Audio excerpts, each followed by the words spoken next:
प्रश्न है गॉस के डाइवर्जेंस प्रमेय की लिखिए तथा सिद्ध कीजिए। तो इस प्रमेय के अनुसार अपन बात करेंगे कि इस प्रमेय में क्या क्या होता है और इसको कैसे सिद्ध करना होगा। तो गॉस का डाइवर्जेंस प्रमेय इसे हम अपसरण प्रमेय भी कहते हैं। इस प्रमेय के अनुसार अपन देख सकते हैं कि इधर इस प्रमेय के अनुसार किसी सदिश ए वेक्टर के अपसरण का किसी आयतन भी पर लिया गया आयतन समाकलन उस आयतन भी को घेरने वाले बंद पृष्ठ एस पर लिए गए ए वेक्टर के पृष्ठ समाकलन के तुल्य होता है। तो अपन इसको याद करने के लिए एक सीधा है कि इस प्रमेय के अनुसार इतना तो कंपलसरी है। इसके बाद किसी सदिश ए वेक्टर की अपसरण माने होता है डाइवर्जेंस, अपसरण माने होता है डाइवर्जेंस का किसी आयतन भी पर, किसी आयतन उसका आयतन भी पर लिया गया आयतन समाकलन, उसका आयतन समाकलन उस आयतन भी को घेरने वाले, जो उस आयतन है उसका भी को घेरने वाले बंद पृष्ठ एस पर लिए गए ए वेक्टर के पृष्ठ समाकलन के तुल्य होता है। इतना याद करेंगे। इसके बाद अब इसका ये फॉर्मूला होता है कि triple integration V del into A vector d V equal to double integration S A vector into D S vector. तो अपन इस प्रमेय को सिद्ध करेंगे। इसे हम समीकरण नंबर 1 मानेंगे। इसके बाद हम लिखेंगे यहाँ पर उत्पत्ति यानी इसको हम प्रूव कर रहे हैं, इधर लिखेंगे उत्पत्ति। इसके बाद हम इसको कार्तीय निर्देशांक के रूप में इसको बनाएंगे, तो लिखेंगे कार्तीय निर्देशांकों के रूप में। अब कार्तीय निर्देशांक होते हैं आई कैप, जे कैप और के कैप। तो इस प्रमेय को हम कार्तीय निर्देशांक के रूप में बनाएंगे। तो बनाएंगे इसको, पहले इसको लिखेंगे, इसको अपन सिद्ध करना है, पहले इसको बनाएंगे, ठीक है।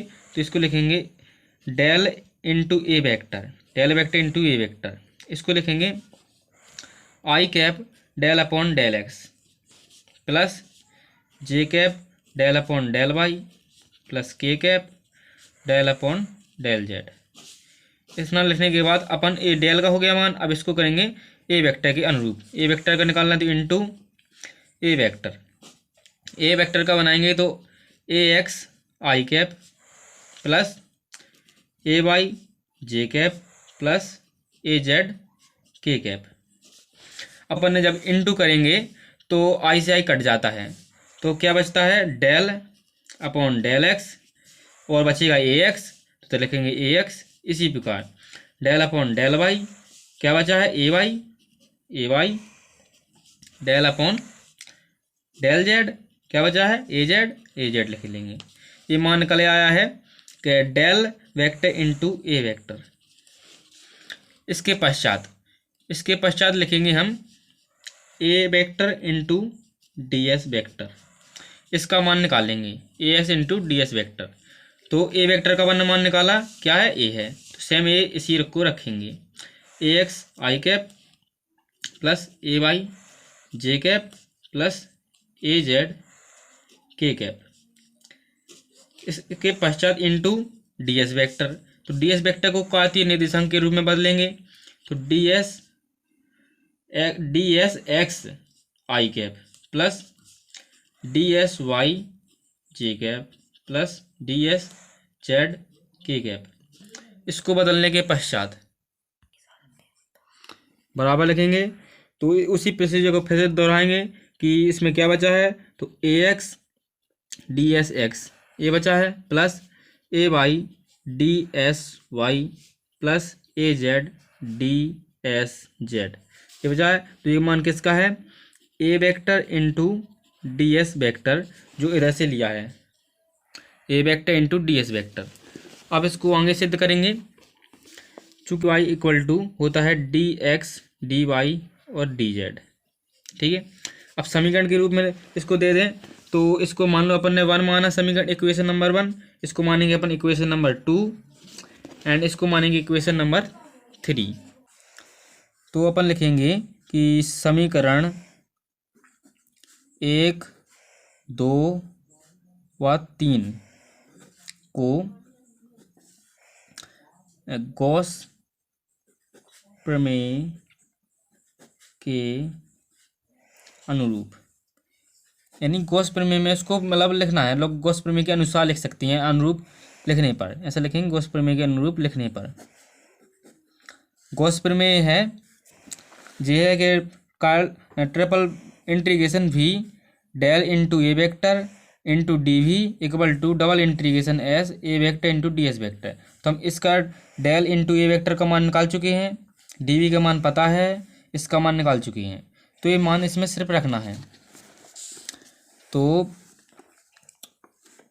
Triple integration V del into A vector equal to लिखेंगे del A x del x del A Y del y del A z del Z. इतना लिखने के पश्चात डी बी का मान अपन को पता है कि ये है D x D Y D Z, तो लिखेंगे डी एक्स डी वाई और D Z equal to double integration S यानी सरफेस।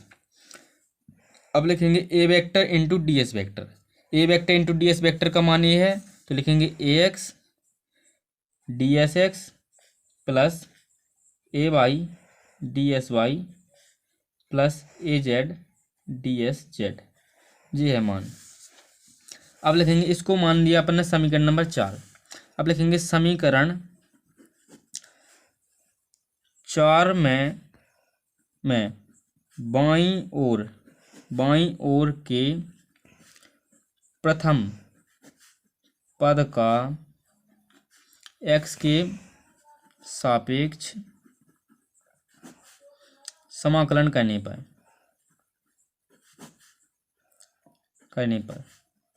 यहाँ पर इस करने पर इसका एक ये हो गया, इसके लिखेंगे परिच्छेद। तो परिच्छेद है क्षेत्रफल परिच्छेद, इसको लिखेंगे क्षेत्रफल परिच्छेद क्या है, डी वाई डी जेड है। P1 का मान होता है P1 x1 y z, P2 x2 y z।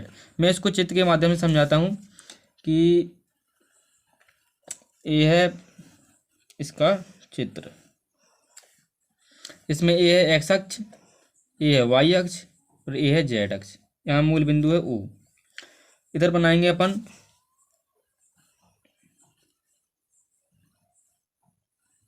यह परिच्छेद, बीच का ये परिच्छेद। इस साइड होगा क्या DS1 छोटा भाग, इसका साइड होगा DS2 की जगह पे होगा इधर, उसके ऊपर होगा P2, इस पे होगा x2 y z, इधर होगा P1 x1 y z। इसके पश्चात इधर लिखेंगे ट्रिपल इंटीग्रेशन भी, इसका लिखेंगे डेल ए एक्स, इसका छोटा एक बाईं ओर के प्रथम पद लेना है, इसके बाद बाईं ओर का प्रथम पद लेना है, तो इधर लिखेंगे d S x del x. इतना लिखने के पश्चात इसके बाद लिखा है D x D Y D Z, तो लिखेंगे d S D Y D Z equal to दाईं ओर का भी प्रथम पद लेना है, तो लिखेंगे double integration S A x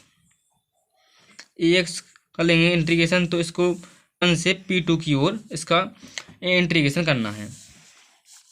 इसके पश्चात इसको अपन को छोड़ देंगे, इसको लिखेंगे इक्वल टू बराबर के इस साइड, मानो बाद में लिख लेंगे।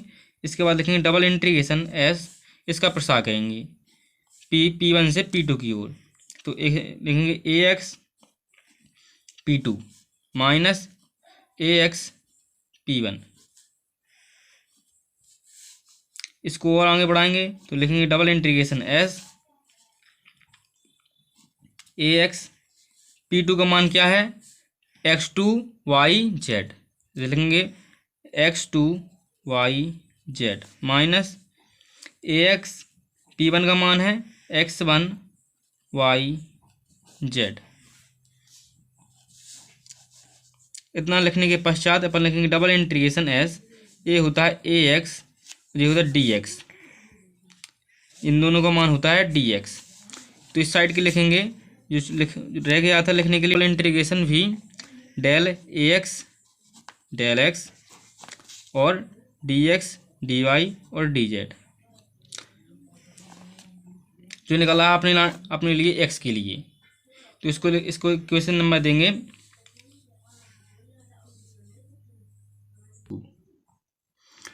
इधर लिखेंगे परिच्छेद डी वाई और डी जेड, जो अपन ने पहले मतलब ज्ञात किया था, ये कुछ नहीं है।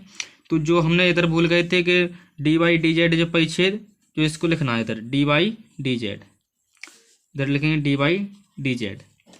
जो लिखना है एक्स के लिए, तो इसको देंगे इक्वेशन नंबर, इसको देंगे इक्वेशन नंबर 5 सॉरी, और इसको देंगे इक्वेशन नंबर 6। अब लिखेंगे कि इसी प्रकार यानी सिमिलरली वाई के लिए निकालेंगे तो triple integration V del A Y upon del Y D Y D x D Y और D Z equal to double integration S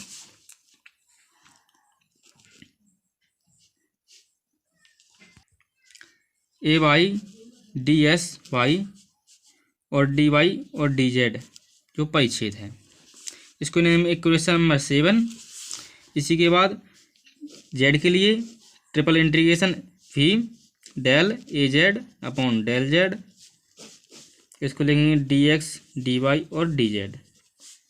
इसके पश्चात एस जेड के लिए so A Z D S z और डी वाई और D z ये परिच्छेद हैं। तो इसको अभी मान लो इसमें छोड़ सकते हैं, परिच्छेद को छोड़ सकते हैं और लिख भी सकती हैं, मतलब उसको ज़्यादा प्रभाव नहीं पड़ता। तो अपन ने इसको क्या मान लो छोड़ दें, ठीक है।